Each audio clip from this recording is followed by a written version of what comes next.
আমনের ভরা মৌসুমেও নওগাঁর বাজারে বেড়েছে চালের দাম, কেজি প্রতি যা ৫ টাকা পর্যন্ত। এ বিষয়ে বিস্তারিত জানাতে সরাসরি যুক্ত হচ্ছেন সহকর্মী কামাল হোসেন। কামাল, এই চালের দাম বৃদ্ধির কারণ কি এবং ক্রেতা বিক্রেতারা এ নিয়ে কি বলছেন জানাবেন। আপনি জানেন, নওগাঁ জেলা চাল উৎপাদনে উদ্বৃত্ত একটি জেলা। দেশের শীর্ষস্থানীয় চাল উৎপাদনকারী ৩টি জেলার মধ্যে নওগাঁ একটি। এবং নওগাঁর বাজারে চালের দাম বাড়লে সেটি সারা দেশেই বাড়ে এবং নওগাঁর বাজারে চালের দাম কমলে সেটা সারা দেশের প্রভাব পড়ে। নওগাঁয় এই ভরা মৌসুমে চালের দাম আকাশচম্বী বলতে গেলে, এবং আমি মোটামুটি যদি বলি যে গত এক মাস থেকে চালের দাম মোটামুটি ঊর্ধ্বগতি বলা চলে। এবং এই মাসের ব্যবধানে নওগাঁয় সব রকমের চালের দাম বেড়েছে কেজিতে প্রায় ৫ টাকা করে। আমি এই চালের দাম বৃদ্ধির জন্য কারণ হিসেবে বিভিন্ন ব্যবসায়ী এবং পাইকারি ব্যবসায়ী, চাল কল মালিক সমিতির সাথে কথা বলেছি। তারা আমাকে যেটা জানিয়েছে যে আসলে ধান সরবরাহ, যেটা চালের যে মূল কাঁচামাল বলা হয়, যে ধান সরবরাহটা বাজারে কমে গেছে এবং এই ধানের দামই মূলত বেড়ে গেছে এবং ধানের দাম বাড়ার কারণে মূলত এই চালে দামে প্রভাব পড়েছে।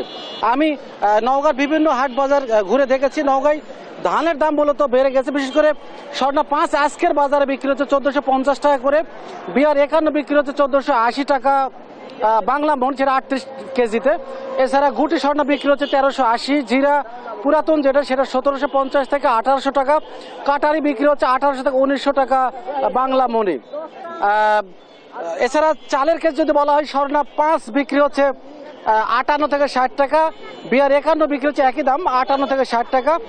এছাড়া জিরা শাইল বিক্রি হচ্ছে ৭০ থেকে ৭৫ টাকা, কাটারি মুখ বিক্রি হচ্ছে ৭৫ থেকে ৮০ টাকা কেজি দরে। আমি খুচরা ক্রেতাদের যদি কথা বলি, আমি এখানে খুচরা বাজার, আমি একজন ক্রেতার সাথে কথা বলবো।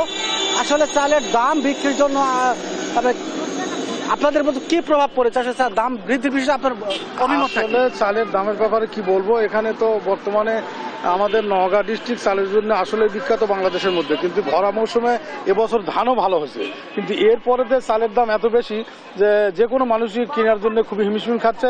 চালের দাম এখন ভরা মৌসুমে যদি ৮০ টাকা ৮৫ টাকা কেজি হয়, তাহলে আমরা কি করে সাধারণ মানুষ বাঁচবে? মুষ্টিমে কয়েকজন লোক ছাড়া বাকি লোকেদের জন্য খুবই কষ্টকর। এই জন্য আমার ধারণা যে এখানে চালের দামটা হয়তো কোনো সিন্ডিকেট ব্যবসায়ীদের মধ্যে অথবা যে কোনো কারণেই হোক চালের দাম বেশি। এটা সরকার যদি নিয়ন্ত্রণ করে প্রশাসনিক দ্বারা, তাহলে আমার বিশ্বাস যে এখানে চালের দাম কমে আসবে। কারণ এবছর চাল উৎপাদনই বেশি, ধানই উৎপাদন বেশি।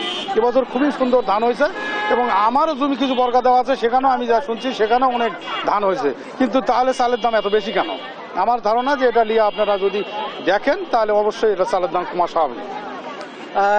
তো শুনছিলেন একজন ক্রেতার অভিযোগ যে তিনি সিন্ডিকেটকেই দোষাচ্ছিলেন।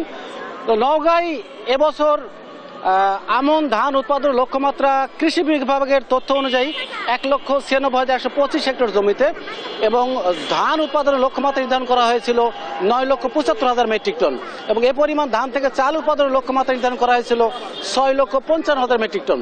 নওগাঁ ৩ মৌসুম মিলে চাল উৎপাদন হয়ে থাকে ১৭ লক্ষ মেট্রিক টন, এবং নওগাঁর অভ্যন্তরীণ বাজারে চালের চাহিদা প্রায় ৫ লক্ষ মেট্রিক টন। সব মিলে প্রায় ১২ লক্ষ মেট্রিক টন জেলার থেকে বিভিন্ন দেশের অন্যান্য জেলায় সরবরাহ করা হয়ে থাকে। তো নওগাঁ থেকে চালের বাজার নিয়ে এই ছিল আমার কাছে সর্বশেষ তথ্য। তোহা, আপনাকে ধন্যবাদ। আমনের ভরা মৌসুমে নওগাঁয় বেড়েছে চালের দাম এবং এই বিষয়ে বিস্তারিত জানাচ্ছিলেন আমাদের সহকর্মী কামাল হোসেন।